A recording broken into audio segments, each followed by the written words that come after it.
And so now we're going into game number 3 with Dog on match point. Purple needs 3 straight if he wants to beat Dog, but I picked Dog for the revenge match, and he is proving me right, and more importantly, proving Tannen wrong. You're going to throw that in my face, aren't you? And here we go, Purple playing what looks like a real deck again. Yeah, but Dog, that Harvest Golem, it's... Honestly, I look at this card and I wonder to myself, why did I stop playing it? Yeah, I mean, everyone started playing Shade a little bit more. I've been wanting to play the card. Every time I go through my collection and I'm like adding cards to a deck, I just like stop on the page of Harvest Golem and I'm just like, oh, what was? You know, you just like kind of, you know, it's when you've like broken up with a girl and you see her over there with some other guy and you're like, oh. Maybe you have that problem. I've never had a girlfriend, Tannen. Oh, that's... Well, it just got really dark in here. That's a joke. I had a girlfriend once when I was 12. Okay, give me a break. Then I became the man I am today. Oh my God. All right, anyway, let's move on to the game here. Yeah, turn 3 Sludge Belcher. Yeah. It's not quite Ancient of War, but definitely good enough to get the job done. Yeah, I mean, Dog's draws in this match have been pretty good against Purple's, and Purple seems to be just like having fun and kind of joking around and stuff. And Dog's just been like, all right, you want to have fun? Just punish you with these gigantic plays very early in the game. Dog has been pretty darn close to lights out in these matches so far, and still plenty of room here for maneuvering. So going to Wrath straight away, hoping to pick off any potential value, but when your opponent plays the secret out of their hand, they have Mad Scientist, I have to believe that they have something else in the hand. Yeah, plus he's got another Wild Growth. He's going to be able to play this Ancient of Lore super early in the game. He's got to find a way to get around, you know, this Freezing Trap at some point. Yeah, I think he's going to probably try to leave that to a Slime. Scenaria's still in this build, but Dog is now... Oh, there's Snipe.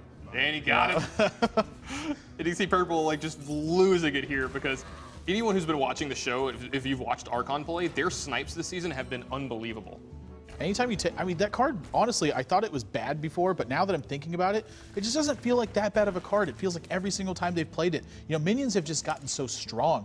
It doesn't feel to me like there's really a point in the game where you play a snipe or you get a snipe value out of somewhere and you go, man, I really wish I wouldn't have killed that minion. Yeah, exactly. Like if you can get any kind of advantage from this snipe, it's just been amazing all season for these guys and just backbreaking tempo play. You talk about a good draw. Being able to shut off some of these minions is so important right now. Is this a double swipe turn instead, though? Gosh, this is tough.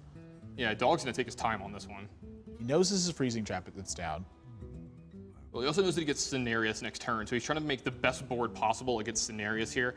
I wonder what reaction he's going to have to this Ragnaros hitting in a couple turns from Purple.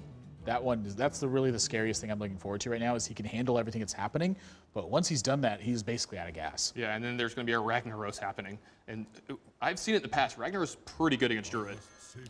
It's pretty good versus almost anything, I feel like. Yeah, Dog's going to be setting up a swipe next turn, so he's looking at the big picture here. Purple has to pick up on this, by the way. There's an almost 0% chance that Purple doesn't think that something is up here. Yeah, he's going to move in with a bunch of hounds here, though. They're going to get cleaned up by the swipe. I believe he's going to be running a lot of these minions into other minions here. Yeah, I think so as well. Yeah, he's going to clean up a lot of this board position, just try to make as good of a board state for his Ragnaros as possible. I mean, he knows that a swipe is coming. Yep. So, damage, damage, damage. Hunter's Mark left over to deal with possibly the last single threat.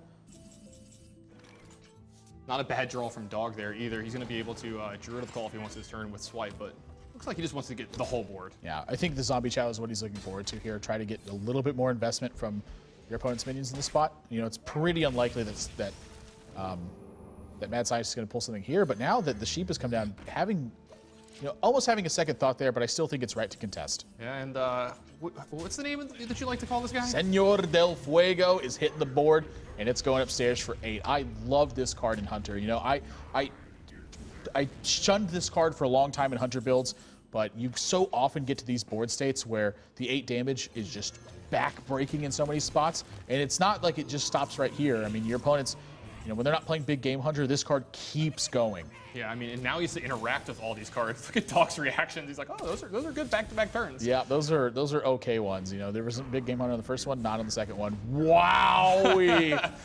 That is a huge pickoff from that Ragnaros. And I don't know if Dog could be in this game anymore. That one was brutal. Thanks. Yeah, this Freezing Trap just get a little more value here. I mean, it's going to just keep Dog from even being remotely in this game. He could have, you know, attacked 2 minions into the Ragnaros and then used Druid of the Claw's charge for him here. And maybe been able to take out Ragnaros, but now he's just got to load up his board and hope it's good enough. But, I mean, it's going to be rough from here. I don't see a win in sight whatsoever. You know, all these minions are basically getting cleaned up. And Purple's just toying with them. You got to love it. I can't wait to see their reactions and how more serious they are if they play each other in the playoffs. Oh, it's not gonna be anywhere close to this. It's gonna be pure business. So this Boombot will either set Dog into lethal range 50% of the time or put him at 1. And Treant takes the hit, but there is no climbing out of this one. There's an actual 0% chance that Dog can win this game. And I'm not rooting for anyone in particular in this match, but I want to see 5 games because I just want to see what Purple plays in every game. Yeah, Dog is so far just kind of sticking to his guns, and but not able to get it done in this one. Purple able to go 1 for 1 at every single step of the way, had a really big tempo turn, and then he follow up with Ragnaros. You follow up. Honestly, with Big Game Hunter. I wouldn't be surprised if Purple just said go here and let Ragnaros have 50-50 again, but he's just going to make it to where he's dead. Yeah. Or, I was going to say, I thought he did it for a second. I thought he queued it up. Yeah. Instead, he just puts Dog to 1 and lets Ragnaros do the rest of the job. Gotta get that extra damage, man. Pad them stats. So Ragnaros could have just poked him there, and it would have been fine. Instead, he just blasted him with a fireball. And yeah, he could have sneezed on him, and it would have been enough.